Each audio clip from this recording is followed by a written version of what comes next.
Picture this. The year is 1927. Lansdowne Avenue is bustling with activity. Here we come inside the main doors of the Lansdowne Theater. People would be all over. The colors are vibrant. The sounds are vibrant. People are laughing, having a good time, ready to go see their silent movie. Let's check this out. Let's go find Matt. He's going to show us around.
Hi, Matt. Hi, Scott. Welcome to the Lansdowne Theater. Thank you for having us. Sure. Here we are in Lansdowne, right in the heart of Lansdowne on Lansdowne Avenue. We're in the Lansdowne Theater. This is a historic theater, and there's a project going on. It's been going on for quite a few years. They're trying to bring this place back to its glory days, and they're eventually going to have concerts here right in downtown Lansdowne. So I'm going to let Matt kind of explain to him what exactly is going on here, what he has done the past few years, and what they have plans for the future. Matt? Again, I'm Matt Schultz. I'm the Executive Director of the Historic Lansdowne Theater Corporation, a nonprofit corporation that was created specifically to purchase the building, reimagine its future, and carry out a restoration. And right now, as Scott has said, we're in the middle of the restoration process. But let's back up a little bit. The theater opened on June 1st of 1927. Warner Brothers owned the theater, and they showed silent movies here for about 2 years until the first talkie came out in 1929, and it was converted to into a talking theater. The theater operated until July 3rd of 1987, and during a performance of Beverly Hills Cops 2, there was a fire in the electrical system in the basement of one of the retail spaces, and it shut down the building, interrupted the cash flow of the then owner, and he walked away from the building. The building foreclosed on it, and then as part of the savings and loan debacle that happened in the country, the bank that had the loan here collapsed. The building was sold to some investors. They tried to do some things with it, but couldn't do anything with it. And then we stepped in 2007, the nonprofit purchased the building and set about its raising money and laying out the course for the future of the building. So what we're doing is we're not going to return it to a movie theater. It's going to be a concert hall that serves the Philadelphia region, but we're going to retain the 1927 or probably the appearance from the 1930s in the building. And what do I mean by that is we're going to restore all the historic lighting fixtures, all of the historic finishes in the building, the ceiling, the walls, the wood, everything is all going to be restored to look like 1927 or the early 30s. We're moving some spaces around in the building to make the building operate like a 21st century building that's safe, functional, and is going to be really comfortable for the 1,280 seat theater where we hope that patrons come time and time again from throughout the region to enjoy their favorite musician here. So we're looking at about a year-long construction project. So we started back in August, and we'll probably be open next fall. If you need some more information about the theater, go to lansdownetheater.org and follow us through the website, or go to Facebook at Save the Lansdowne Theater. We do regular updates every week that have proved to be really popular about exactly what we're doing on the building, the problems we've run into, and how we're resolving them. Very good. Good. And Matt is a local to Lansdowne, so I did want to ask you, being that you've been here the majority of your life, what does this mean to you to be involved in this project and seeing this help bring the downtown of Lansdowne to life? I've lived here since I was 8 years old, and this is actually not my first project in Lansdowne. I was behind the restoration of the Frank Furness designed railroad station. I was behind the Lansdowne Monuments Project, which restored Lansdowne's World War II memorial and the Lansdowne Monument from World War I. I've created an historic National Register historic district in town, and then also was behind the campaign to save now 400-year-old sycamore tree about a block away from here. So I'm sort of a serial preservationist in the community, did preservation throughout my career, and I'm glad to bring it back to my hometown. But this is by far the biggest project that I've ever taken on in this community. At the end of the day, this is all the costs in. That's construction, purchasing the building, legal, accounting, finance, and all that. It's an $18 million project. Wow. So it's a significant project, and we believe at the end of the day, we're going to create a really unique space here, unlike any other in the Philadelphia region, that will attract, again, 100,000 people a year and spur economic development in the immediate neighborhood of the theater, but maybe spilling over into Clifton Heights and into Yeadon, into Upper Darby, into Havertown, through the creation of restaurants that people want to come and enjoy before they come to a show here. So we're really excited about it. We've gotten incredible support from Mary Gay Scanlon, our congresswoman, from Tim Carney, who is our state senator, through Gina Curry, who's our state rep, through Delaware County Council, and even the borough of Lansdowne has forgiven some of the permit fees. So we've run the board in terms of government in supporting this project. And we've gotten a lot of private money too, individuals as well as foundations, some corporations. So we've really put together a really good funding base, and it represents just about every piece of the fundraising you can get. We even have federal historic tax credits involved in the project. Very cool. Well, there's a lot going on here, a lot of pieces to this puzzle.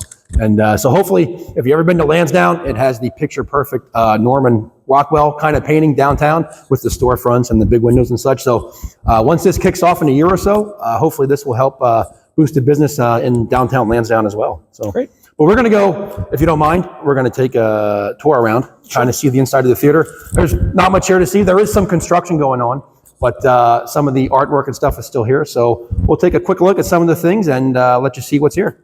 Hey, here we are at the front of the theater. This is the original stage behind us. Eventually, that wall you see back there is going to get knocked out, and they're going to put dressing rooms there for the bands. Dressing rooms, a place to do their laundry, places to charge their phones and hang out, which I know from playing in bands, a lot of places, they're kind of crummy. So to have a brand new place like this, these bands are going to love it. But Matt, if you kind of want to explain anything with the stage specifically from a historical value and what they got planned for the future. Yeah, so when the building was first constructed in 27, actually till closed in 87, the stage house or the stage only had to hold the movie screen. So it didn't have to be really deep. So it's 18 feet from the plaster line, which is the front of the stage, to the back wall. But if you were to put a drum kit up there from a band, it would take up half the stage. So what we have to do is we're going to thrust the stage into the house being where the audience sits. We're going to come out 18 feet.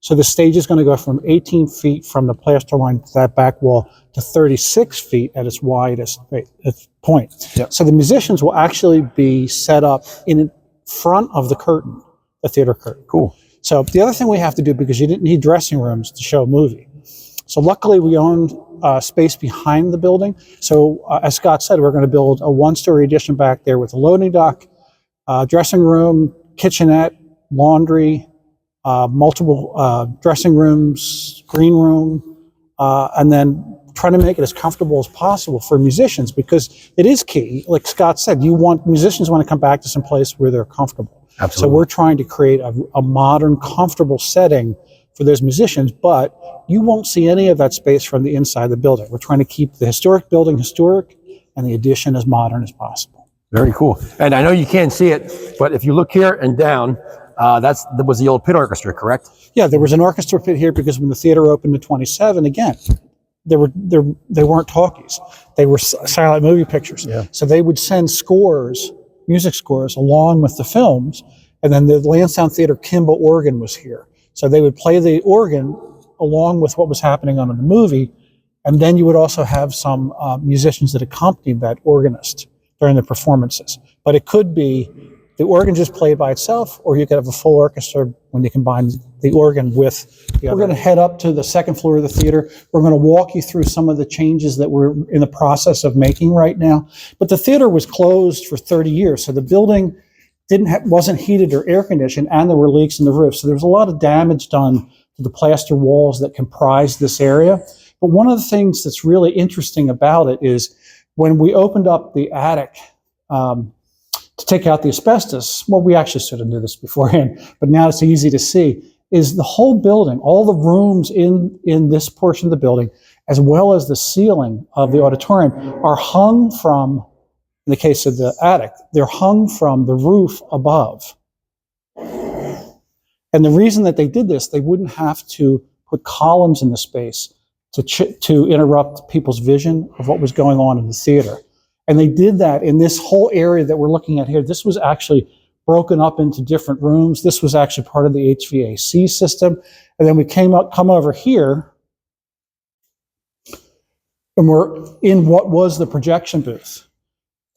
So one of the things that we're doing in the building, and we're doing a couple things in the building, to remind people that this was a movie theater for 60 years. This is the lighting board. You could control the curtains in the building, the stage lights, all the lights around the house. We've disconnected it, so it's not going to be operational. But we thought it was really interesting and a great tribute to that 60-year history of showing films in this space. So if you open up this, you see the circuit breakers that were here, fuses and all the lights. So again, this will just this room, we don't need a projection booth. But this was the projection booth, but this will be the lighting spot for the lights that will light the stage during the shows. So we come over here, there were two projectors in this space. There was one that was lined up right here. The projector was from 1941 and it burned carbon arc rods, which are actually carbon rods that touched, sparked, and gave an incredibly brilliant light, almost like a welder's torch, within the projector, and the film passed through a lens. And that's how you projected the image on the screen. So this is one projector that was aimed at this window here. The other one was aimed at here. And these were for the projectionists to watch what was going on in the auditorium. We've salvaged the projectors, and they're stored elsewhere in the building. And then when we get to the end of the project, if we have room to set them up, we'll set them up and maybe do a little photo wall of the history of the theater, because we'll be coming up on its 100th anniversary in 2027. Hey, what theater wouldn't be complete without the ticket booth, right? If this was almost 100 years ago, right now I'd be taking your money. I'm going to let Matt kind of give an explanation on this ticket booth. This was redone, refurbished a couple years ago. Okay, out here on the avenue, you see the Lansdowne marquee. That's not original to the theater, but it does advertise modern day stuff. I believe it was put up sometime in the 30s. I'll let Matt kind of give a detailed explanation on the marquee, but if you happen to come down here at night, it's lit up, blue, beautiful. It's blue. You can't miss it. When you're coming down Lansdowne Ave, it's kind of a signature piece now. So I'll let Matt take it from here. When the theater opened up in 1927, it had what's known as a blade sign. It was a vertical sign that spelled Lansdowne, going vertically up in the sky. The challenge was it didn't really show what was playing in the theater, but at that time, in the late 20s, while cars were prevalent, I don't think there were a lot of cars in the community, so people they could walk down the street and see what was going on through the posters and the poster cases, but as cars became more prevalent, they realized that they had to market to those people driving by. So they converted the blade sign into what we have today, and then we restored that sign a few years ago, and it's all LED lights, LED grazers. The neon that spells out Lansdowne and the channel letters at the top, that was all redone. There's a new roof on it. It's great, and we purposely, there were people that wanted us to replace it with a digital sign, which would have made it look really different. but we wanted to keep that vintage feel to the building. And then also on the facade, we've restored all the stucco. That's all been done. And then the ticket booth. That's original to the building, but when we had it just a few years ago, it was falling apart. So we took it apart, took it off-site, rebuilt it using all the materials except for the rotted wood that actually framed it out. But we've recreated what was there using.